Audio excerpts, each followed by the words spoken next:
Welcome to my YouTube channel beauty and wellness. आज हम बात करेंगे विसंक्रमण के सेकंड पार्ट के बारे में कि संक्रमण को किस तरीके से हमने रोका जा सकता है, किस तरीके से एंटीसेप्टिक या एंटी एजेंट जो होते हैं उनका उपयोग हम पार्लर की सतहों को साफ करने के लिए उपयोग में कैसे ला सकते हैं। आज हम बात करेंगे कि कीटाणु शोधन क्या होता है। जैसे कि आप जानते हैं, अगर आपने वह वीडियो नहीं देखा है तो पहले उस वीडियो को ज़रूर देखें, उसके बाद ही यह वीडियो देखें ताकि आपको सही तरीके से समझ में आ जाए। आज हम बात करेंगे कीटाणु शोधन क्या है। जैसा कि आप जानते हैं, भौतिक प्रक्रिया या रासायनिक प्रक्रिया द्वारा पानी में हानिकारक सूक्ष्म जीव के विनाश या निष्क्रिय करने की प्रक्रिया ही कीटाणु शोधन कहलाती है। जो फर्श पर या सतहों पर कीटाणु रह जाते हैं उनको साफ करने की प्रक्रिया ही कीटाणु शोधन कहलाती है। अब बात करेंगे कीटाणु शोधन का महत्व। इसका क्या महत्व होता है। कीटाणु शोधन हानिकारक कीटाणुओं को मार सकता है जो ब्यूटी पार्लर की सफाई के बाद भी सतहों पर रह जाते हैं।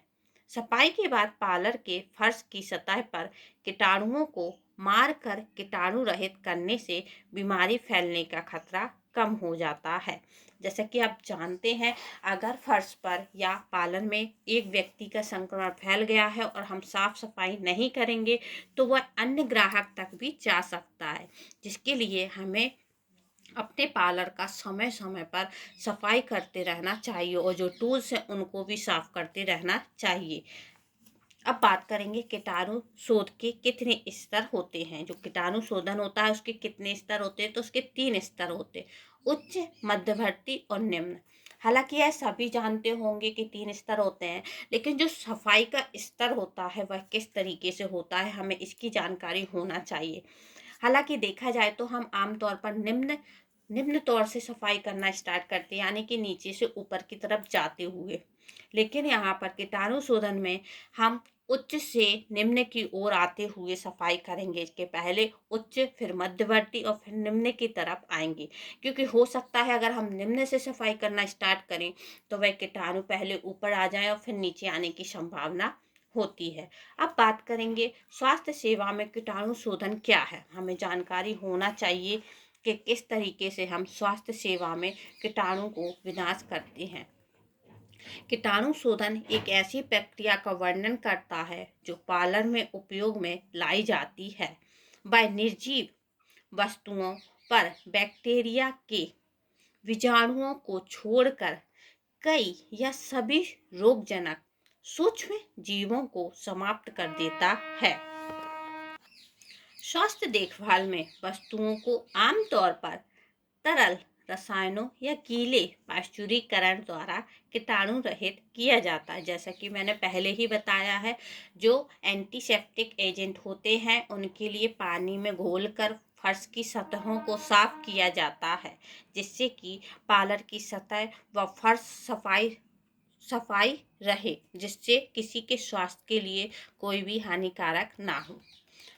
जैसा कि आप इमेज में देख ही सकते हैं किस तरीके से पार्लर को साफ किया जा रहा है। फर्श प्लस दीवार और जो कांच वगैरह है उन सबको साफ किया जा रहा है। जो टूल्स आपको दिख रहे हैं इमेज में, इन सभी को स्वच्छ किया जाता है, जिससे एक ग्राहक का संक्रमण दूसरे ग्राहक तक ना पहुंचे। अब हम बात करेंगे सफाई, स्वच्छता और कीटाणु रहित करना। किस तरीके से हम सफाई करेंगे और कीटाणुओं को मारेंगे और वह किस तरीके से हमारे पार्लर को स्वच्छ बनाएंगे। ब्यूटी पार्लर में सफाई से सतहों या वस्तुओं से धूल, टुकड़े, गंदगी और कीटाणु दूर हो जाते हैं। जब आप पार्लर की सफाई करते हैं तो आप संभवतः सतहों और वस्तुओं को साफ करने के लिए साबुन, डिटर्जेंट या पानी का उपयोग करेंगे। इससे कीटाणु मर जाएं ऐसा नहीं है, लेकिन आपने उनमें से कुछ तो हटा ही दिए हैं, इसलिए कम रोगाणु हैं जो आपके पार्लर में संक्रमण अब भी फैला सकते हैं। हमें यह जानकारी नहीं होती है कि हम जो सफाई कर रहे हैं उससे सारे कीटाणु मर जाएंगे या नहीं। जैसा कि आप जानते हैं कि हम डिटॉल या फिर सेवलॉन का उपयोग करेंगे फर्श की सतहों को साफ करने में, तो हमें यह निश्चित नहीं होता है कि सभी कीटाणु मर चुके हैं या अभी कुछ भी बाकी हैं। अब हम बात करेंगे सैनिटाइजेशन के बारे में कि सैनिटाइजेशन क्या है। जैसा कि आप जानते हैं, सफाई कीटाणु शोधन या दोनों द्वारा की जा सकती है। सैनिटाइजेशन का मतलब है कि आप अपने पालन में कीटाणुओं की संख्या को सुरक्षित स्तर तक कम कर रहे हैं, जिसे सुरक्षित स्तर माना जाता है। वह कार्यस्थल, पार्लर आदि में सार्वजनिक स्वास्थ्य मानकों या आवश्यकताओं पर निर्भर करता है। जैसे कि आप इमेज में देख सकते हैं, जो टूल्स वगैरह है, जो बेड है, उनको सफाई के द्वारा साफ किया गया है, सैनिटाइज किया गया है और उनके कीटाणुओं को मार दिया गया है, जो कि केवल सफाई से ही संभव है।